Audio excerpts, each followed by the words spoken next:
अस्सलामुअलैकुम dear students. Last lecture में मैंने आपसे एक सवाल पूछा था, आपको याद होगा कि जब इंस्टेंटेनियस डिस्प्लेसमेंट की बात हो रही थी तो सवाल ये था कि यहाँ से यहाँ तक टाइम है t/12, इसको कैसे कैलकुलेट किया जा सकता है। x0/2 है ये भी, और ये भी x0/2 है, और ये टाइम लगता है t/6। ओके, मी से यहाँ तक जाने का टाइम कितना, t/12 कैसे कैलकुलेट हुआ था, x = x0 sine theta. x को पुट कर दिया था x0/2 x0 और साइन थीटा, यहाँ से थीटा आया था π/3 30 डिग्री, तो π/3 और 2π/t इंटू स्मॉल t, तो ये आया था, ये π/6 था। 30 डिग्री π/6 होता है, ठीक है ना। अच्छा जी, π/6, तो ये आ गया था t = t/12। ओके, ये तो था मीन से, मीन पोजीशन से x0/2 तक। सवाल ये था एक्सट्रीम से x0/2 तक। तो जब एक्सट्रीम से स्टार्ट करेंगे तो फार्मूला होगा क्या, x0 cos थीटा। x को x0/2 पुट कर दो, x0 cos of theta, you will get theta = यानी 1/2 यानी cos इनवर्स हाफ। तो ये किस पे होता है, 60 डिग्री, और 60 डिग्री को हम लिखते हैं, क्या लिखते हैं, π/3 2π/t into small t, t = t/6। मुझे उम्मीद है कि आप में से बहुत सारे स्टूडेंट्स का ये आंसर होगा। ये आंसर कैसे है, जब भी डिस्प्लेसमेंट, जब भी बॉडी स्टार्ट होगी एक्सट्रीम पोजीशन से तो फार्मूला ये अप्लाई होगा, और जब भी बॉडी स्टार्ट होगी मीन से फार्मूला ये नहीं, ये अप्लाई होगा। और डिस्प्लेसमेंट के दो ग्राफ मैंने आपके साथ ऑलरेडी शेयर कर लिए थे। ये भी एक बात याद रख लीजिए जनरल इंफॉर्मेशन के लिए कि ये बॉडी जब यहाँ से यहाँ तक जाती है तो ये क्या होता है बोला, एम्पलीट्यूड। तो ये एक स्केलर क्वांटिटी है, क्योंकि ये शॉर्टेस्ट डिस्टेंस में नहीं, कर्व्ड पाथ में हम जाते हैं। और डिस्प्लेसमेंट जब भी हम लेते हैं किसी भी पोजीशन का, शॉर्टेस्ट डिस्टेंस यानी डिस्प्लेसमेंट होता है लीनियर डिस्टेंस, यानी शॉर्टेस्ट डिस्टेंस स्ट्रेट लाइन का, तो वो एक वेक्टर क्वांटिटी है। अब हम क्या पढ़ने जा रहे हैं, इससे नेक्स्ट टॉपिक प्रोजेक्शन के बारे में। आपने जो कुछ भी स्टडी करना है वो किसके बारे में, प्रोजेक्शन के बारे में। और प्रोजेक्शन किसका है, पार्टिकल का, ठीक है ना, पार्टिकल का। तो पार्टिकल की मोशन क्या है, uniform circular motion. Uniform circular motion में आपको पता है ओमेगा क्या होता है, कांस्टेंट। रिवाइज कर रहा हूँ आपके लिए ये बात रिपीट कर रहा हूँ। यूनिफॉर्म सर्कुलर मोशन के लिए ओमेगा कांस्टेंट, स्पीड भी कांस्टेंट होती है, ओके। एंगुलर एक्सेलरेशन 0 होता है, ठीक है। और हर पॉइंट पे, किसी भी पॉइंट के ऊपर जो इसकी वेलोसिटी होती है पार्टिकल की, वो टेंजेंशियल वेलोसिटी है। हम अब क्या फाइंड आउट करना चाह रहे हैं, instantaneous velocity. Instantaneous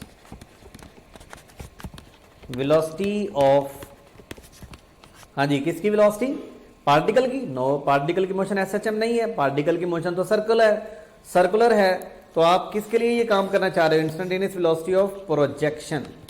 instantaneous velocity of projection, तो हमारा फोकस प्रोजेक्शन है। प्रोजेक्शन के बारे में ही हमने जो भी फाइंड आउट करना है। अब प्रोजेक्शन की वेलोसिटी हम डायरेक्ट फाइंड नहीं करेंगे, कैसे फाइंड आउट करेंगे, इनडायरेक्टली।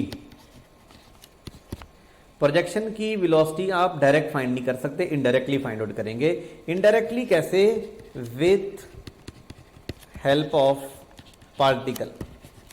जैसे मैं आपसे कहता हूँ आप भाग रहे हैं स्पीड से, और आपकी स्पीड कितनी है, नहीं बल्कि आपका जो साया आपके साथ साथ बन रहा है, आपका जो प्रोजेक्शन है, उसकी स्पीड कैलकुलेट करना चाहता हूँ मैं, तो मैं डायरेक्ट उसकी कैलकुलेशन नहीं कर सकता। कोई ऐसा इंस्ट्रूमेंट नहीं है जो आपके प्रोजेक्शन के साथ अटैच कर दिया जाए, क्योंकि प्रोजेक्शन कोई फिजिकल चीज़ थोड़ी है। ओके, ऐसा नहीं होता ना कि आप भाग रहे हो स्पीड से और आपका जो प्रोजेक्शन है, आपका साया आपसे आगे के जा रहा हो। कभी ऐसा होगा तो आप तो डर जाएंगे, आप कहेंगे कोई है, और अगर आपसे वो पीछे रह रहा है तब भी। लेकिन ऐसा नहीं होता, आपका प्रोजेक्शन आपके बिल्कुल साथ चलता है। तो पार्टिकल का प्रोजेक्शन भी फिर पार्टिकल के साथ ही चलेगा ना। तो हम पार्टिकल की मदद से क्या फाइंड आउट करेंगे, प्रोजेक्शन की वेलोसिटी। चलें, ये डायग्राम बना देते हैं। ये डायग्राम है और ये डायग्राम किसकी है? सर्कुलर मोशन की। ये सर्कुलर मोशन है और सर्कुलर मोशन में हमने ये ड्रॉ कर दिए दो डायमीटर, एक वर्टिकल डायमीटर, एक हॉरिजॉन्टल डायमीटर। हमारा कंसर्न ये डायमीटर है, ठीक है ना, आवर कंसर्न्ड डायमीटर। आपने प्रोजेक्शन की मोशन है उसको किस डायमीटर पे स्टडी करना है? वर्टिकल डायमीटर पे। आपकी अपनी मर्जी, आप हॉरिजॉन्टल डायमीटर पे कर लो, आपकी मर्जी वर्टिकल डायमीटर पे कर लो। लेकिन फिलहाल हम जो अभी करने जा रहे हैं वो कौन सा डायमीटर है? वर्टिकल डायमीटर, जिसके ऊपर हमने क्या स्टडी करना है? प्रोजेक्शन की वेलोसिटी को। और ये एंगल थीटा है, ऑल्टरनेट एंगल, ये भी एंगल थीटा होगा। लेकिन प्रोजेक्शन की वेलोसिटी फाइंड आउट करनी है किसकी मदद से? पार्टिकल की मदद से। तो फिर पार्टिकल की वेलोसिटी किधर होगी? ये पार्टिकल P है। और पार्टिकल की वेलोसिटी किधर होती है? कि कोई भी पार्टिकल जब सर्कुलर पाथ में मूव कर रहा होता है तो उसकी वेलोसिटी अलोंग द टेंजेंट होती है। ये पार्टिकल की वेलोसिटी है अलोंग टेंजेंट, ठीक है। This is velocity of particle. इसको जरा नुमाया कर देते हैं। This is velocity of particle along the tangent. और ये अब सब जानते हैं कि टेंजेंट और रेडियस के दरमियान एंगल कितना होता है? Total 90 degree. अगर ये टोटल 90 डिग्री है तो फिर ये कितना रह गया? ये वाला एंगल, यानी इन दो के दरमियान एंगल टोटल है 90। किस किस के दरमियान? ये है टेंजेंट और ये है रेडियस, ठीक है। तो रेडियस और टेंजेंट के दरमियान एंगल 90 डिग्री है। तो ये कितना बचा? 90 minus theta. So this is velocity of particle. अब आप मुझे बताइए कि पार्टिकल की वेलोसिटी के बनाएंगे कंपोनेंट। कंपोनेंट क्यों बनाएंगे उसकी वजह, पहले कंपोनेंट बना लें फिर वजह भी बता देते हैं, ठीक है। मैं ज़रा कलर चेंज कर लूँ, फिर हम इसके दो कंपोनेंट भी बना लेते हैं। कंपोनेंट्स बनाते हैं। कंपोनेंट्स बनाएंगे कौन कौन से? Horizontal and vertical. चलें जनाब, ये कंपोनेंट एक बन गया। ये कंपोनेंट कौन सा है? वर्टिकल। और एक ये कंपोनेंट बन गया। ये कौन सा कंपोनेंट है? हॉरिजॉन्टल। क्योंकि थीटा के जो सामने होता है ना, एग्जैक्ट सामने, वो क्या होता है? Vertical component. अगर ये वीपी है हाइपोटेनस, तो ये क्या होगा? वीपी साइन जो भी एंगल होगा 90 माइनस थीटा, क्योंकि एंगल 90 माइनस थीटा, तो यहाँ 90 माइनस थीटा आएगा। और यहाँ पर क्या लिखेंगे? VP cos 90 minus theta. अब पार्टिकल की वेलोसिटी के दो कंपोनेंट हैं। आपने कौन से कंपोनेंट को यूज करना है? अगर आप वर्टिकल डायमीटर के ऊपर स्टडी कर रहे हो प्रोजेक्शन को, तो फिर आप वर्टिकल कंपोनेंट लोगे। ये हो जाएगा यूजलेस। कोई आपसे पूछे कि पार्टिकल की वेलोसिटी के दो कंपोनेंट थे, प्रोजेक्शन की वेलोसिटी फाइंड आउट करने के लिए कौन सा कंपोनेंट लेंगे? सिंपल जवाब, वो कंपोनेंट लेंगे जो प्रोजेक्शन की मोशन के अलोंग होगा। ठीक हो गया। तो फिर मैं लिख सकता हूं कि वेलोसिटी ऑफ प्रोजेक्शन, चलें अच्छा सा लिख लेते हैं, साफ सा, क्योंकि आप प्यारे प्यारे से नोट्स बना रहे होंगे, मुझे उम्मीद है, क्योंकि आपने इनको दोबारा भी स्टडी करना है। Velocity of projection is equal to component of velocity of particle in the direction of projection।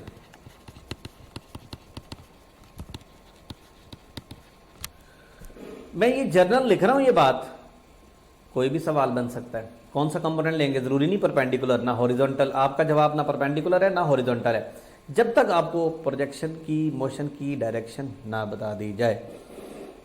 अब हमारे केस में क्या है? In our case, velocity of projection is equal to vertical या perpendicular, vertical component of velocity of projection। इसका नाम मैंने रख दिया v, और इसका वर्टिकल कंपोनेंट आपने अभी अभी देखा, वीपी साइन 90 माइनस थीटा और ये हो जाएगा वीपी कॉस थीटा। ये आपको पता है सॉरी कि sine 90 minus theta cos theta होता है, या cos 90 minus theta sine theta होता है। आप इसको ऐसे भी तो लिख सकते हो, वीपी कॉस ओमेगा टी। जब भी मैं कोई नई इक्वेशन बनाऊंगा मैं आपको उसका ग्राफ भी बनाना सिखाऊंगा। जब तक आप ग्राफ नहीं बना लेते फायदा ही नहीं है उसको बढ़ने का। इसमें ये तो कांस्टेंट है, ओमेगा भी कांस्टेंट है, तो v और t का रिलेशन किसकी मदद से एक्सप्लेन होगा? Cos function. तो कॉस फंक्शन कहता है कि ग्राफ जब भी बनाओगे हाईएस्ट पोजीशन से स्टार्ट करोगे।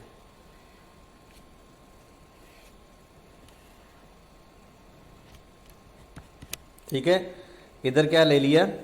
वेलोसिटी को, और इधर क्या है? टाइम, या हम थीटा भी ले सकते हैं। तो ये क्यों हाईएस्ट पोजीशन से स्टार्ट हुआ? क्योंकि जब भी कॉस थीटा आता है ग्राफ हाईएस्ट पोजीशन से स्टार्ट होगा। ये बात हम ऑलरेडी पढ़ चुके हैं। उसकी वजह ये होती है कि साइन 0 0 होता है, कॉस 0 1 होता है। तो जहां साइन 0 पे होता है, साइन अगर जहां पे बॉडी ओरिजिन से स्टार्ट होती है वहां पर अगर साइन थीटा लग रहा है तो कॉस थीटा से अगर ग्राफ स्टार्ट करना है तो वो हाईएस्ट पोजीशन से स्टार्ट करना है, क्योंकि वो 0 एंगल पे मैक्सिमम से स्टार्ट होगा। तो अभी आपने ये पढ़ लिया। अब यहाँ पर डिफरेंट आपसे सवाल पूछे जा सकते हैं। जब आप कोई टॉपिक पढ़ते हैं तो आपसे सवाल तो पूछे जाने चाहिए। क्वेश्चन है जनाब के टाइम है t/4, t/4 का मतलब जानते हैं क्या है? एक्सट्रीम। t/4 का मतलब है एक्सट्रीम पोजीशन। वेलोसिटी बताओ, आप सब जानते हैं एक्सट्रीम पे वेलोसिटी 0 होती है, लेकिन ये आप जुबानी जानते हैं। क्या इक्वेशन बताती है ये? चेक करते हैं। v is equal to VP cos omega, omega को खोल दो 2π/T, t/4 यहाँ आ जाएगा वीपी कॉस 90 यानी π/2। तो कॉस π/2 क्या होता है आजकल? 0 हो गया। यानी ये इक्वेशन हमें बताएगी कि वेलोसिटी ने कब 0 होना है, कब 0 नहीं होना। अब जरा वापस चलो, x is equal to x0 sine omega t plus phi. याद रखना ये यूनिट इंतहाई आसान है। मैंने ज्यादा से ज्यादा आपको 4 इक्वेशंस बतानी है और सारे का सारा यूनिट आप आसानी से सॉल्व कर लेंगे। ये आपके लेफ्ट हैंड का काम है अगर आप राइट हैंड से लिखते हैं, और अगर आप लेफ्ट हैंड से लिखते हैं तो ये आपके राइट हैंड का काम है। ये जब मैं बात करता हूँ तो इसका मतलब होता है ये बहुत सिंपल होने जा रहा है। इसमें इक्वेशंस को कोई याद नहीं करना। एक इक्वेशन मैंने पढ़ाई इंस्टेंटेनियस डिस्प्लेसमेंट की, जनरल इक्वेशन। मैं अगर मीन से स्टार्ट करता हूँ, फ्रॉम मीन, तो x का फार्मूला रह गया x0 साइन ओमेगा टी, और इसका ग्राफ बना देते हैं साथ ही। ये बन गया, रिपीट कर रहा हूँ, xt। और अभी अभी मैंने आपको पढ़ाया v is equal to VP cos omega t. तो इसका ग्राफ होगा एक्सट्रीम से स्टार्ट होगा, वेलोसिटी और टाइम का ग्राफ। इसको आप फर्दर चेंज कर सकते हैं, v is equal to VP cos omega t. You know ये है लीनियर वेलोसिटी, पार्टिकल की वेलोसिटी लीनियर है, तो लीनियर को चेंज कर दो, v is equal to r omega से। ठीक है, तो आर ओमेगा की जगह मैं लिख सकता हूँ x0, क्योंकि x0 हमारा r के इक्वल है, x0 omega cos omega t. तो ये फार्मूला ये भी लिखा जा सकता है, x0 omega cos omega T. ये कौन से 2 वेरिएबल हैं जनाब? एक वेलोसिटी और दूसरा टाइम। तो ये ग्राफ वेलोसिटी टाइम ग्राफ है, इसलिए पता भी होना चाहिए। ऐसे ही मुंह उठा के नहीं ग्राफ बना देते। मैं अगर वेलोसिटी का ग्राफ बनाओ, आप क्या कहेंगे? कॉस थीटा वाला ग्राफ बनाएंगे? नहीं, जब तक आपको दूसरे वेरिएबल का नहीं पता चल जाता ग्राफ नहीं बनाना आपने। ठीक है ना, याद रखना। ओके, अच्छा अब जरा आगे बढ़ते हैं। मैंने इस इक्वेशन को टाइम इंडिपेंडेंट बनाना है। ये तो टाइम डिपेंडेंट इक्वेशन है ना, टाइम इंडिपेंडेंट इक्वेशन बनाना चाहते हैं, मैं बनाना चाहता हूँ, या यूं कह ले कि डिस्प्लेसमेंट डिपेंडेंट,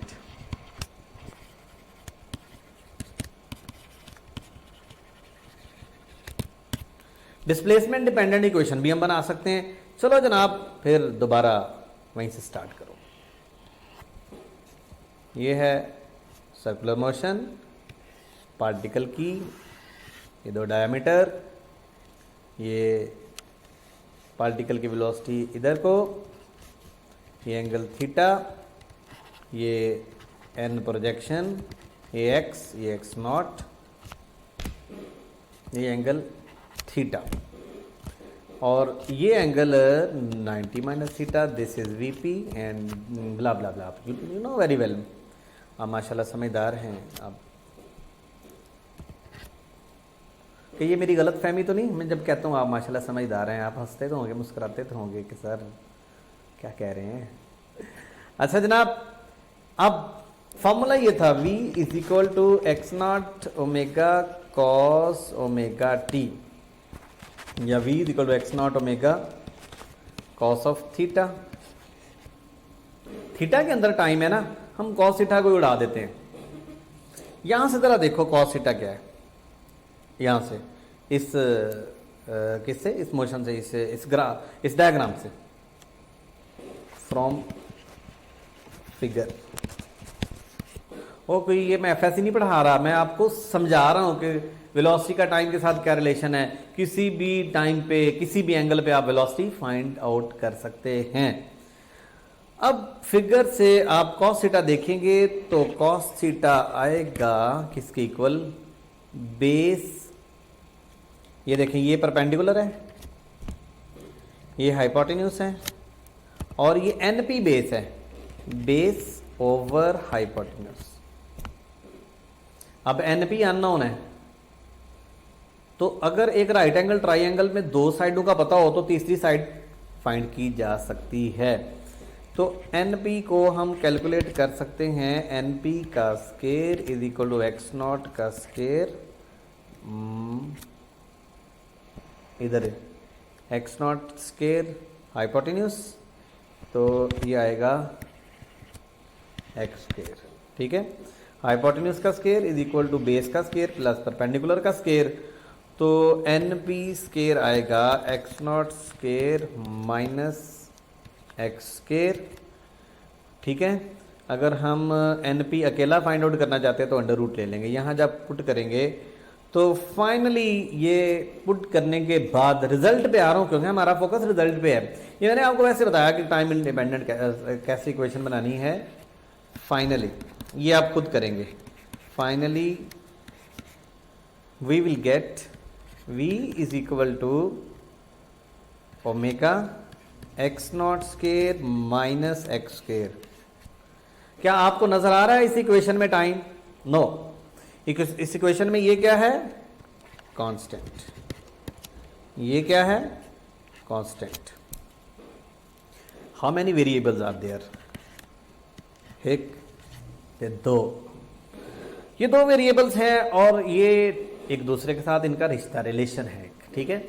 अब ये है डिस्प्लेसमेंट डिपेंडेंट इक्वेशन। यहां से डिस्प्लेसमेंट के रेलेवेंट सवाल पूछे जा सकते हैं। Formula v is equal to omega x not square minus x square. सवाल कोई भी पूछा जा सकता है। मैं सवाल पूछ लेता हूं, at x naught extreme x naught, यानी x is equal to x naught, extreme है। ओके, जब यहां पुट करेंगे ये विल गेट जीरो, तो एक्सट्रीम पे वेलोसिटी जीरो आ गई, यानी ये पोजीशन बताई गई है। जब आपको पोजीशन बताई जाए, वेलोसिटी फाइंड आउट करने के लिए बोला जाए, तो सिंपली ये फार्मूला लगा दीजिएगा। जब आपको टाइम बताया जाए तो फिर प्रीवियस फार्मूला। लो जनाब, जल्दी जल्दी से लिख दो, दोबारा लिख देता हूं मैं, इसलिए इतनी बार लिखूंगा कि आपको ये साथ साथ याद हो जाए। v is equal to x not omega cos omega t, और v is equal to x not sorry omega x not square minus x square.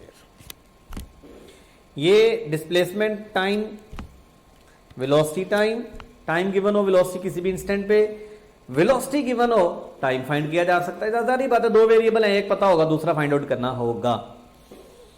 इधर क्या होगा, सूरत हाल एक पता होगी, दूसरी ये पता होगा, तो ये फाइंड आउट कर सकते हैं। अगर मैं आपसे कहता हूं जनाब x is equal to x naught by two, velocity बताओ, तो v is equal to omega x not square minus x naught over 4, क्योंकि एक्स को x naught by two put करेंगे ना तो यही आएगा इंशाल्लाह। v is equal to omega x not square, common ले लेंगे तो ये आ जाएगा 3/4, 1 माइनस 1/4 3/4 होता है। आप कर लेना रिलैक्स होके, बड़ा टाइम है आपके पास, अल्लाह ताला आपकी ज़िंदगी करे, टाइम बहुत है। X naught under root 3/2, so this is v is equal to v omega x naught into under root 3/2। अगर आप इसको कंपैरिजन करें प्रीवियस फार्मूले के साथ, यानी इसके साथ, तो आपको कुछ बातों का पता चलेगा। एक्स नॉट ओमेगा तो है इधर ही, ये भी आ गया, ये साथ एक्स्ट्रा क्या आ गया, कॉस थीटा की जगह क्या आ गया, अंडर रूट 3/2। कॉस किस एंगल पे अंडर रूट 3/2 होता है, 30, ठीक हो गया। तो ये v वेलोसिटी है, v is equal to this value at theta is equal to 30 degree, या थीटा इज इक्वल टू π/6। ये बात नहीं समझ आई उन्हें यार, कंपैरिजन किया, v is equal to x not omega, v is equal to x not omega, इधर भी है इधर भी है, इधर एक एक्स्ट्रा चीज थी कॉस ओमेगा टी, और इधर कॉस ओमेगा टी की जगह क्या आ गया, अंडर रूट 3/2। तो इसका मतलब है ओमेगा टी को हम 30 पुट करेंगे, कॉस 30 हो जाएगा अंडर रूट 3/2। तो ये सवाल पूछा जा सकता है, आप ये बड़ी आसानी से जवाब दे सकते हैं कि ये वेलोसिटी किस एंगल पे है, 30 या π/6, ठीक हो गया। अच्छा जी, समझ तो गए हैं इस फार्मूले को आपने कब अप्लाई करना है। अब ज़रा एक बार मैं फिर इन्हीं फार्मूला की बात करता हूँ। तो ये देखिए ज़रा, पेज मेरे पास ख़त्म हो गए थे, मैंने फिर दोबारा पेज और ज़्यादा क्रिएट कर लिए। फार्मूले दोबारा, x is equal to x not sine omega t, v is equal to x not omega cos omega t, v is equal to omega x not square minus x square. इन दो के graph तो मैं आपके सामने बना चुका हूं। इसका ग्राफ यानी ग्राफ बिटवीन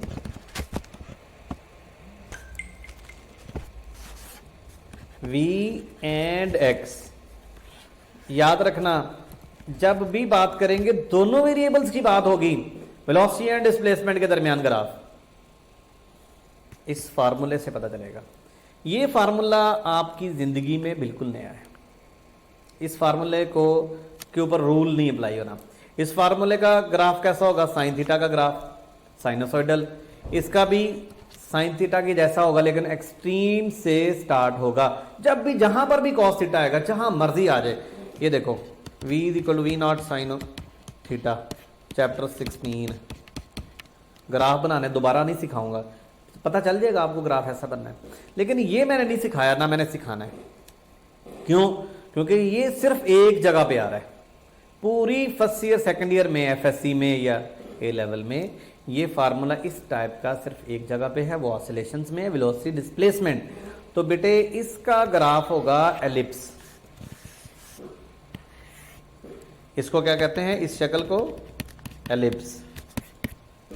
मैथमेटिक्स के स्टूडेंट्स को ये समझाया जाता है डिटेल के साथ, क्योंकि उनके मैथमेटिक्स में एलिप्स की बाकायदा इक्वेशंस हैं। हमारे पूरी एफएससी में कहीं और एलिप्स आना ही नहीं है, तो हमें क्या जरूरत है, शक्ल आनी है एलिप्स की, लेकिन मतलब एलिप्स के बारे में आपको शक्ल का पता होना चाहिए, लेकिन कोई ऐसा ग्राफ नहीं आएगा। इधर क्या है वेलोसिटी और इधर क्या है डिस्प्लेसमेंट, यहाँ एक्स नॉट है, यहाँ माइनस एक्स नॉट। चेक करो, जब एक्स 0 है वेलोसिटी मैक्सिमम है, वेलोसिटी मैक्सिमम। तो वेलोसिटी डिस्प्लेसमेंट ग्राफ क्या होगा, एलिप्स। और वेलोसिटी टाइम ग्राफ कैसा होगा, ये वेलोसिटी टाइम ग्राफ। तो फिर पता होना चाहिए दो वेरिएबल कौन कौन से हैं, ये वेलोसिटी टाइम ग्राफ, ठीक है। ओके, अगर मैं आपसे ये बात करूं कि एट मीन, तो मीन का मतलब x0, you will get v is equal to omega x naught square minus 0 का square, v is equal to omega x naught। Maximum velocity कहां पर? मीन पे। एग्जामिनर का फेवरेट फार्मूला, यूएचएस के examiner का ये फेवरेट फार्मूला है, बड़ी बार इसमें से सवाल आए हैं, बहुत दफा सवाल आए हैं। तो ये मैक्सिमम वेलोसिटी है, ये v is equal to omega x naught square minus x square. एक काम करूं, x not omega 1 minus x square over x naught square. ये खुद करके देखना भला होता है, इससे ये कैसे आता है, कुछ काम खुद भी तो किया करें ना, मुझे भी पता चले आप कर सकते हैं या नहीं। आप में से बहुत अच्छे स्टूडेंट्स हैं जो मुझे करके दिखाते हैं, आई अप्रिशिएट। यकीनन मुझे बहुत खुशी होती है, मुझे पता चलता है कि आप मेरे प्रॉपर लेक्चर सुन रहे हैं, ठीक है ना, और मेरे में ये जोश जज्बा आता है, ठीक है। और जब आप टेस्ट देते हैं, टेस्ट में जिनकी अच्छी परफॉर्मेंस होती है, यकीन माने बहुत खुशी होती है। और बहुत सारे ऐसे शहजादे हैं मेरे पास, आप सबका रिजल्ट मैं चेक कर लेता हूँ, ठीक है ना, कि आप क्या कर रहे हैं क्या नहीं कर रहे अटैम्प्ट। तो आप अगर अटैम्प्ट नहीं करते ना, तो ये आप अपने साथ दुश्मनी कर रहे हैं, आप अपना नुकसान कर रहे हैं, ये मुश्किल काम नहीं है। इससे रिलेटेड मैंने बहुत ज़्यादा प्रैक्टिस आपको करवा देनी, इसका क्वेश्चन बैंक मैं आपको साथ ही दे दूंगा ताकि आप इसकी बेहतरीन प्रैक्टिस कर सकें। और एक आपके लिए और गुड न्यूज़ मैं लेक्चर के बीच में ही देता जाऊं, बुक्स अगले 10 दिन में आपके पास आ रही हैं, प्लस क्वेश्चन बैंक, ये आपको प्रिंटेड फॉर्म में दिया जाएगा इंशाल्लाह। आप घबराएं नहीं, घबराना नहीं है बिल्कुल भी आपने। ये एज अ प्राइम मिनिस्टर, आपने प्राइम मिनिस्टर भी हमारे ये कहते हैं, लेकिन मैं आपको आपका टीचर होने के नाते ये कह रहा हूँ कि बेटे आपने घबराना नहीं है, हमें आपकी प्रॉब्लम का पता है, इसलिए हम आपको बुक्स जिसमें ये मुकम्मल हमारे लेक्चर्स की शक्ल में नोट्स, बेहतरीन बुक्स होंगी इंशाल्लाह ताला। और क्वेश्चन बैंक प्रिंटेड फॉर्म में जो हमने आपसे प्रॉमिस किया हुआ है वो आपको हम देंगे। अभी बहुत जल्द अनाउंसमेंट होगी, लेकिन ये बताना किसी को नहीं, अभी ये मैंने ब्रेकिंग न्यूज़ पहले ही ब्रेक कर दी है। अब होता है ना ब्रेकिंग न्यूज़ ब्रेक करने का बड़ा मजा आता है। ये जनाब v इक्वल टू, अच्छा मैं इसको v नॉट कह देता हूँ मैक्सिमम वेलोसिटी को, तो x नॉट ओमेगा को मैं लिख सकता हूँ v not 1 minus x square over x naught square. तो ये v और v नॉट का ये इंस्टेंटेनियस और ये मैक्सिमम का रिलेशन है। तो v is equal to omega x naught, ये एग्जामिनर का फेवरेट फार्मूला है और इसको आपने याद रखना है, जहन में रखना है। इस फार्मूले से आ सकता है v is equal to x not omega, यानी ये मैक्सिमम वेलोसिटी है। और मैं आपको एक क्वेश्चन दे देता हूँ, x is equal to 10 sin 100t, find time period, time period, frequency, v naught यानी मैक्सिमम वेलोसिटी, ओमेगा। यानी ये एक इक्वेशन मैंने दे दी और मैंने आपसे ये चीज़ें पूछ ली। इंशाल्लाह इसका जवाब अगले लेक्चर में दूंगा। थैंक यू, अल्लाह हाफिज़।